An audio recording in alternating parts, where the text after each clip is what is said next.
औज़ुबिल्लाहिमिनश्शैतानिर्रजीम बिस्मिल्लाहिर्रहमानिर्रहीम अल्लाहुम्मा सल्लि अला मुहम्मदिन व अला आलि मुहम्मद। अस्सलाम वालेकुम स्टूडेंट्स, आज आपके सामने नया टॉपिक लेकर आए हैं और वो टॉपिक आपके सामने नज़र आ रहा है वेरिएबल्स, डाटा टाइप और इनपुट आउटपुट।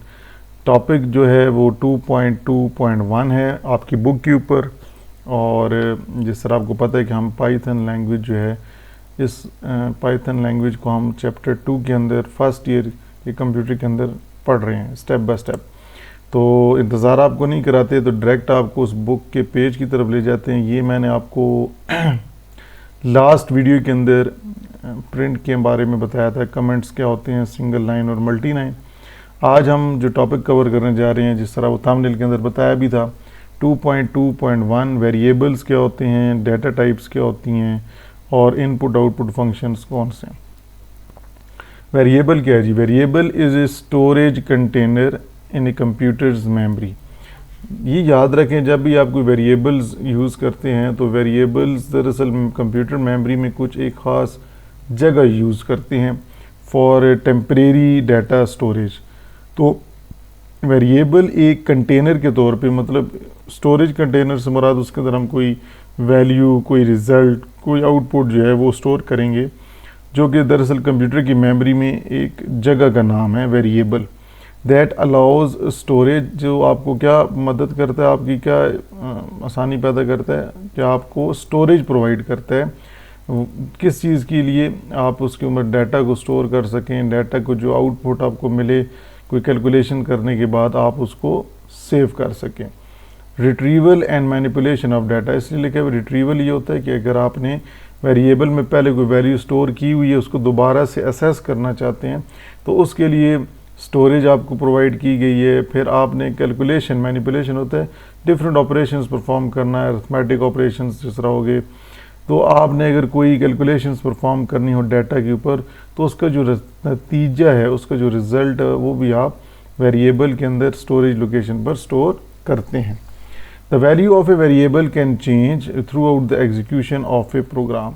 आप जब भी कोई प्रोग्राम चलाएंगे तो वेरिएबल की वैल्यू तब्दील हो सकती है, वेरिएबल का नाम आप तब्दील नहीं कर सकते। ये आपने याद रखनी है। यहाँ पे वो चीज़ नहीं लिखी, लेकिन आधी बात यहाँ पे लिखी है कि वैल्यू की जो वेरिएबल की है वो आप तब्दील कर सकते हैं जब आप प्रोग्राम चला रहे हों। ठीक है, throughout the execution of the program, ये मतलब है कि जब आप प्रोग्राम चला रहे हों। ये एक छोटा सा कोड है, इसको हम यहाँ अभी थोड़ी देर बाद लिखते हैं। तो सबसे पहले मैं ये सारी थ्योरी आपको पढ़ा दूँ, चलें मैं आपको साथ साथ कोड भी करा देता हूँ। अच्छा, इसको ज़रा मैं मिनिमाइज़ करता हूँ और पाई चार्ट को मैं ओपन करता हूँ। जिस तरह मैंने एक फ़ोल्डर बनाया हुआ है, ठीक है, ये वाला, तो मैं इसको ज़रा क्लोज़ कर देता हूँ। यहाँ से फाइल क्लोज़ प्रोजेक्ट नए सिरे से बना के आपको दिखाते हैं। तो ये न्यू प्रोजेक्ट पे जाते हैं नहीं, और यहाँ से आपने डेस्कटॉप पे मैंने पाइथन प्रोग्राम्स का एक फ़ोल्डर बनाया हुआ है, इसको सेलेक्ट किया, क्रिएट किया, और उन्होंने कहा जी पहले बना हुआ है, पहले बना है, दोबारा सेलेक्ट कर लेते हैं। इसके बाद फिर यहाँ पे राइट क्लिक करना है, न्यू के ऊपर जाना है और पाइथन फाइल। अब ये वेरिएबल्स का प्रोग्राम है, तो मैं सिर्फ वेरिएबल्स लिख देता हूँ और यहाँ पे पाइथन फाइल के ऊपर डबल क्लिक करते हैं। मैंने आज थोड़ी सेटिंग की है इस इंटरप्रेटर की, ताकि आपको कोड जो है वो सही तरह से नज़र आए। तो अब वहाँ पे कोड जो लिखा हुआ था वो था जी एज इज़ इक्वल टू 71, तो एज इज़ इक्वल टू 71 हो गया। फिर उसके बाद उन्होंने लिखा हुआ है जी print Ahmad lived for age years. Print double comma में अहमद लिव्ड फॉर, उसके बाद कॉमा एज, फिर कॉमा और डबल कॉमा में ईयर्स। ये कोड जो है जी यहाँ पर इस तरह का आपको यहाँ पर प्रोवाइड किया गया, आपकी बुक के अंदर इस तरह लिखा हुआ है। ठीक है जी, इसको ज़रा हम यहाँ पे अब रन करते हैं। ठीक है, शिफ्ट F10 से भी चलेगा। तो ये देखिए यहाँ पर लिखा हुआ आ गया अहमद लिव्ड फॉर, एज की जगह 71 वैल्यूज आ गई। जो आपको बात समझाने वाली थी, ये देखिए लिखा हुआ है अहमद लिव्ड फॉर। अब क्योंकि ये डबल कॉमा में है तो ये आपका वैसे का वैसा टेक्स्ट यहाँ पे प्रिंट हुआ। अब एज के अंदर हमने 71 वैल्यू स्टोर कराई हुई थी, तो वो 71 वैल्यू एज की यहाँ पर आ गई 71, और आगे वही टेक्स्ट लिखा है ईयर्स आ गया। अब बात आपको इस लाइन को कोड को समझाने की ये थी कि 71 जो है हमने ये एक वैल्यू है जो कि हमने एज के अंदर स्टोर कराई हुई है, और इसी वैल्यू को आपको यहाँ पर यूज़ किया गया। देखिए यहाँ पे ऊपर माउस का एरो रखते हैं तो ये बता देता है कि आपने एक 71 वैल्यू इंटीजर जो है वो स्टोर कराई हुई है। ठीक है जी। तो ये एक आपकी बुक के अंदर जो कोड था, दूसरा भी इसी तरह का है, वो मैं लिख नहीं रहा। तो ये एक कोड आपके सामने मैंने चला के दिखाया है, जिसके अंदर आपको बताया है कि हमने एक वेरिएबल एज बनाया और उस एज के अंदर हमने वैल्यू दी, और उसी वेरिएबल को फिर हमने प्रिंट फंक्शन की मदद से स्क्रीन पर डिस्प्ले कराई। दोबारा मैं चला के दिखा देता हूँ। ठीक है जी। इसको अभी यहाँ मिनिमाइज़ कर लेते हैं। अच्छा, उसके बाद अब हम पढ़ने जा रहे हैं जी variable naming rules in Python. जब भी आप वेरिएबल्स यूज़ करेंगे पाइथन लैंग्वेज के अंदर, उसके भी कुछ रूल्स हैं, कुछ कवानीन हैं, जो कि तकरीबन सारे ही हाई लेवल लैंग्वेजेस के अंदर तकरीबन ठीक होते हैं, एक जैसी। सबसे पहले जी वो कह रहे हैं जी the name must begin with letter A, small A से लेके स्मॉल जेड, कैपिटल ए से कैपिटल जेड, और एन अंडरस्कोर। कि आप जब भी कोई नाम लेटर मतलब कोई भी दें तो वो मतलब स्मॉल ए से हो। मैं ये सर एज मैंने दिया है, ठीक है। एज की जगह अगर मैं यहाँ अंडरस्कोर भी कर दूँ, ठीक है जी, और यहाँ पे भी देखते हैं क्या होता है, कुछ प्रॉब्लम आती है।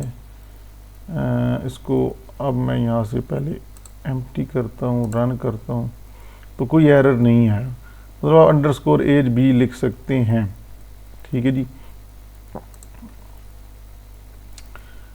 तो अगर मैं इस एज से पहले 9 लिख दूं और यहाँ पे भी अंडरस्कोर को हटा के 9 लिख दूं, और उसके बाद मैं इसको रन करता हूँ, तो ये आ गया जी एरर वगैरह, इनवैलिड डेसिमल लिटरली। यहाँ पे आपने इनवैलिड नाम दे दिया। ठीक है। इसका मतलब ये है कि आप वेरिएबल का नाम जो है वो सिर्फ अल्फ़ाबेट से दे सकते हैं या अंडरस्कोर से दे सकते हैं। इसको मैं दोबारा यहाँ पे रन करता हूँ, तो लिखें M has lived for 71 years लिखा हुआ आ गया। तो नेम जो है वो आपका स्मॉल लेटर्स में हो सकता है, बड़े लेटर्स में लिख सकते हैं, अंडरस्कोर से स्टार्ट कर सकते हैं। Subsequent characters can include letters, digits और अंडरस्कोर्स। हम कहने का मतलब है कि अगर आप आगे यहाँ पे मैं लिखता हूँ 8 और यहाँ पे मैं लिखता हूँ 8, ठीक है जी, और इसको भी हम रन करते हैं, तो फिर भी देखें जी टेक्स्ट आपको स्क्रीन पे प्रिंट होते हुए नज़र आ गया। मतलब आप बाद में लिखना चाहें तो आप टेक्स्ट के बाद लिख सकते हैं। ये 8 ये आप शुरू में नहीं लिख सकते। ठीक है, ये सिर्फ इसका एक रूल है। और ये इन्होंने लिखा सबसीक्वेंट कैरेक्टर्स, मतलब बाद में अगर आप शुरू के अलावा आगे कहीं पे भी आप कम्बिनेशन ऑफ डिजिट्स, अंडरस्कोर्स और लेटर्स लिखना चाहें तो नाम के रख सकते हैं। Variable names are case sensitive, meaning age and age, जो दोनों एज हैं ये डिफरेंट है। इसको ज़रा चला के देख लेते हैं। यहाँ पे मैंने स्मॉल एज दिया हुआ है, इसको पहले मैं 8 को हटा देता हूँ आपके लिए आसानी हो जाए, और यहाँ पे मैं कैपिटल ए दे देता हूँ। ठीक है जी। अब करते ये हैं कि इसको अब ज़रा हम रन करते हैं इधर, तो कह रहे हैं कि जी name age is not defined, did you mean age. वो कह रहे हैं कि एज ये वाला जो है ये डिफाइन कहीं नहीं हुआ हुआ। तो देखें स्मॉल एज हमने असाइन किया है ना, तो अब क्या करें। वो कह रहे हैं कि आपका मतलब ये है ये वाला एज। देखिए ये साथ गाइड भी कर रहा है, तो यहाँ पे हम चेंज कर देते हैं, स्मॉल ए करते हैं, कैपिटल। और देखिए दोनों एज ही थे, लेकिन एक कैपिटल और एक लोअर केस था, अपर केस और लोअर केस में फ़र्क कर रहे हैं। तो ये अब देखें आपको एरर नहीं है। तो इसलिए कि वेरिएबल्स नेम जो होते हैं यहाँ पर केस सेंसिटिव है, इशू आ जाता है। इसलिए जब भी आप पाइथन के अंदर वेरिएबल्स डिक्लेयर करें, मतलब डिक्लेयर तो इसमें नहीं किए जाते, यूज़ करें तो वो आपने उसी तरह की यूज़ करने जो आपने ऊपर असाइन किए हैं। Python's reserve words such as for, while, if etcetera can not be used as variable names. मैं मिसाल के तौर पे एज के अंदर यहाँ पे लिख देता हूँ फॉर, ठीक है जी, और यहाँ पे भी मैं एज की जगह फॉर, कीवर्ड्स होते हैं बिल्ट इन फंक्शंस जो होते हैं, ठीक है, जो लैंग्वेज का हिस्सा होता है। अब मैं इसको क्लिक करता हूँ तो यार इनवैलिड सिंटैक्स है, क्योंकि ये फॉर जो है कि यहाँ पर नहीं होना चाहिए क्योंकि ये कीवर्ड है। तो इसलिए इसको ज़रा हटा देते हैं और दोबारा एज लिख देते हैं और इधर से भी एज लिख देते हैं ताकि इसको अब रन करें तो ये आ गया प्रोग्राम। ठीक है जी। तो आप रिजर्व वर्ड्स जिस तरह हो गए प्रोग्रामिंग लैंग्वेज के जैसे हैं फॉर, वाइल, इफ़, इनको आप वेरिएबल्स के नाम के तौर पे यूज़ नहीं कर सकते। इसलिए अब उन्होंने एक इम्पॉर्टेंट इन्फॉर्मेशन भी दी है कि always use meaningful names for variables to make your code easier to understand. अगर आप प्रोग्रामिंग कर रहे हैं और कोड को आसान बनाना चाहते हैं तो आप वेरिएबल्स के नाम जो हैं वो मीनिंगफुल दें, मतलब उनका वाज़े हो। तो एज, अब जिस तरह एज है, एज की जगह आप ए भी लिख सकते हैं। ठीक है, तो आसान रहने के लिए। ठीक है, तो इसमें अगर आप चला भी देते हैं तो कोई एरर नहीं आएगा। हाँ, अगर यहाँ पे कैपिटल ए होता तो फिर मैं आपको कह सकता हूँ कि एक एरर आएगा। ये देखें, ए इज़ नॉट डिफाइंड। तो इस लिहाज से हम इसको ए स्मॉल कर लेते हैं, इसको अब चलाते हैं तो ये चल गया। ठीक है, तो ये आपके हो गए जी वेरिएबल्स के रूल्स। अब यहाँ पर आ गया जी अगला topic, creating different types of variables. अब टाइप्स ऑफ वेरिएबल्स से मुराद मुख्तलिफ़ किस्म के वेरिएबल्स हैं। In Python you can create variables और of different types to store various kinds of data. मुख्तलिफ तरह का डाटा स्टोर करने के लिए सबसे पहले इंटीजर्स, इंट आ गई। इंट जो होते हैं होल नंबर्स के लिए, like age is equal to 17। अब 17 क्या है, इंटीजर है। फ्लोटिंग पॉइंट जिसे हम फ्लोट कहते हैं, ये डेसिमल नंबर्स के लिए, लाइक 19.99, ये पॉइंट में वैल्यूज़ है। STR ये शॉर्ट फॉर्म में इसको पढ़ते हैं स्ट्रिंग। ये आपको डबल कॉमा के अंदर जो स्ट्रिंग स्टोर करनी हो, टेक्स्ट जो होता है डबल कॉमा के अंदर एक अल्फ़ाबेट से ज़्यादा, मतलब एक कैरेक्टर से ज़्यादा अगर आप उसको स्टोर करना चाहते हैं तो आप डबल कॉमा के अंदर उसके लिए आप स्ट्रिंग डाटा टाइप यूज़ करेंगे। और अगर आपने कोई बूलियन वैल्यू स्टोर करानी है जिसका नतीजा ट्रू या फॉल्स की सूरत में, तो ये डाटा टाइप आप यूज़ करेंगे। ठीक है जी, इस तरह यहाँ लिखा हुआ है is student is equal to true, ये एक वेरिएबल, उसको ट्रू उसके अंदर वैल्यू बूलियन स्टोर कराई जा रही है। It's a good practice to use lower case letters for variable names and underscore to separate words and variables. अब जिस तरह उन्होंने कहा स्टूडेंट का नेम है, इस तरह आप अगर आप समझते हैं कि आप कोई वेरिएबल का नाम बनाने जा रहे हैं और वो वेरिएबल का नाम एक से ज़्यादा वर्ड्स पर मुश्तमिल है, जिस तरह स्टूडेंट भी है और नेम भी है, तो फिर आप उसको अंडरस्कोर से सेपरेट रखें। ठीक है जी। अब नेक्स्ट टॉपिक आ जाता है इनपुट एंड आउटपुट ऑपरेशंस। देखिए, हमने कोई भी प्रोग्राम के अंदर इनपुट देनी पड़ती है, फिर उसको डिस्प्ले कराना पड़ता है। तो इनपुट एंड आउटपुट ऑपरेशंस जो होते हैं allow you to interact with the user. User से इंटरेक्ट करने के लिए प्रोग्रामिंग के अंदर इन फंक्शंस का इस्तेमाल किया गया है। You can ask the user to enter data and display information to the user. आप यूज़र से कह सकते हैं प्रोग्रामिंग के थ्रू कि आप डाटा इनपुट लिखें और वो इंफॉर्मेशन आपको आउटपुट की सूरत में दिखाई जा सकती है। ठीक है जी, इसको थोड़ा सा भी यहाँ पे देख भी लेते हैं। तो यहाँ पर वो लिखा है जी इनपुट फंक्शन। देखिए, सबसे पहले इनपुट क्या होता है, use the input function to get user input. अगर आप यूज़र से इनपुट लेना चाहते हैं तो आप ये फंक्शन इस्तेमाल करेंगे। The input function displays a message on the screen and waits for the user to type something. वो कह रहे हैं कि इनपुट फंक्शन करता क्या है कि आपको एक स्क्रीन पर मैसेज दिखाएगा जो कि आपसे कोई क्वेश्चन के तौर पे पूछा जा रहा होगा कि आप टेक्स्ट लिखें, और आपका इंतज़ार कर रहा होगा जब तक यूज़र इंटर की प्रेस नहीं करता। जब आप इंटर की प्रेस कर देंगे तो ऑटोमेटिकली ये फंक्शन उस वेरिएबल जो टेक्स्ट आपने इंटर किया होगा उस टेक्स्ट को इस वेरिएबल के अंदर लेफ्ट साइड पे इक्वल के असाइन कर देगा। The text entered by the user is then stored in a variable. वो मैंने अभी आपको बताया। तो इसको हम ज़रा लिख लेते हैं यहाँ पे, name is equal to input और यहाँ लिख देते हैं इंटर योर नेम। ठीक है जी। और ये लाइन लिखने के बाद हम आउटपुट फंक्शन को भी देख लेते हैं। यूज़ द प्रिंट, पहले हम चलें इसको इनपुट को रन करते हैं इसको। अब यहाँ पे वो कह रहा है जी इंटर योर नेम। अब मैं यहाँ पे नाम लिखता हूँ जी, मैं अपना ही नाम लिख देता हूँ।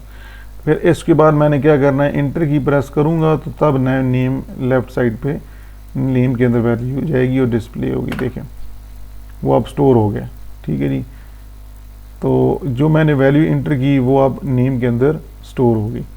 अब हम चाहते हैं कि जी जो नेम के अंदर वैल्यू है वो आउटपुट डिस्प्ले हो, तो जो हम प्रिंट का फंक्शन यूज़ करते हैं ताकि इंफॉर्मेशन स्क्रीन पर डिस्प्ले हो। प्रिंट फंक्शन टेक्स वन और मोर आर्गूमेंट्स होते हैं पैरामीटर्स एंड डिस्प्लेज हैं, और उसको दिखा देगा। फॉर एग्जांपल यहाँ पे अब जिस तरह ये कोड है, तो मैं यहाँ पे नेक्स्ट लाइन पे लिख देता हूँ प्रिंट और हेलो। चलिए हेलो के बाद यहाँ पे क्योंकि मैंने कंबाइन मिला के लिखने के लिए मैं लिख देता हूँ नेम और यहाँ पे एक्सक्लेमेशन मार्क लगा देते हैं। ठीक है जी। अब क्या होगा कि मैं इसको यहाँ पर, क्योंकि मैंने सेव तो किया हुआ था, चलिए दोबारा कर लेते हैं। अब मैंने वकास लिखा पे, और अब देखें जी हेलो वैसे ही प्रिंट हुआ है, फिर वकास आ गया। अब ये जो मैंने प्लस नेम लिखा है, इसकी मदद से जो ये देखें यहाँ पे मैं माउस रखता हूँ तो इनपुट इंटर योर नेम की जो सारी वैल्यू है वो str मतलब स्ट्रिंग वेरिएबल एक बनाया था ऑटोमेटिकली इसमें स्टोर होगी, और क्योंकि इनपुट फंक्शन की मदद से वो वैल्यू इंटर हुई। इस तरह हम इसको दोबारा चला के चेक कर लेते हैं। मैं यहाँ लिख देता हूँ अली, तो ये आ जाएगा हेलो अली और आगे एक्सक्लेमेशन मार्क डबल कॉमा में। ठीक है जी। तो इस तरह आप स्ट्रिंग वेरिएबल्स को स्टोर कर सकते हैं। इनपुट करना हो फिर आप प्रिंट की मदद से आप डिस्प्ले भी करा सकते हैं। तो ये टॉपिक यहाँ तक रखते हैं, क्योंकि उसके बाद नेक्स्ट टॉपिक आ रहा है हैंडलिंग इंटीजर एंड फ्लोट, तो वो थोड़ा सा अलग सा टॉपिक है। ये भी थोड़ा सा ज़्यादा हो गया, तकरीबन 16 मिनट की ये भी वीडियो होगी, लेकिन सारी चीज़ें मैंने एक एक लाइन करके आपको क्लियर कर दी हैं। उम्मीद करता हूँ कि आपको इस टॉपिक के अंदर जो एक एक लाइन मैंने कोड के लिहाज से और फिर उसके बाद रूल्स के जो वेरिएबल्स नेम के जो रूल्स थे उनके मुताबिक प्रैक्टिकल आपको नेम चेंज करके दिखाएं कि मसला क्या बनता है, फिर इसको वेरिएबल्स को किस तरह यूज़ करते हैं, फिर डाटा टाइप्स जो स्ट्रिंग वाली हैं उसके अंदर फिर इनपुट आउटपुट फंक्शंस के बारे में आपके साथ डिस्कस किया। उम्मीद करता हूँ कि ये जो 2 पेजेस हैं 21 और 22 आपको समझ आ गए होंगे। इसकी आप प्रैक्टिस भी करें और लिख के काम करें, इंशाल्लाह आपको ये याद हो जाएंगे। इतने मुश्किल नहीं हैं, आपके सिलेबस में ये बहुत महदूद दी हुई हैं चीज़ें, इस लिहाज से कोई आपके लिए मुश्किल नहीं है। इसकी थोड़ा सा सिर्फ तैयारी करें, प्रैक्टिस करें, practice makes a man perfect. तो इन दो में अपनी याद रखिएगा। इंशाल्लाह नेक्स्ट लेक्चर के अंदर नेक्स्ट टॉपिक जो आपका है हैंडलिंग इंटीजर एंड फ्लोट, इसके बारे में डिस्कस करेंगे विद एग्जांपल्स, और डिफरेंट ऑपरेशंस के बारे में भी इंशाल्लाह डिस्कस करेंगे। तो इंशाल्लाह मिलते हैं नेक्स्ट वीडियो में। अल्लाह हाफिज़।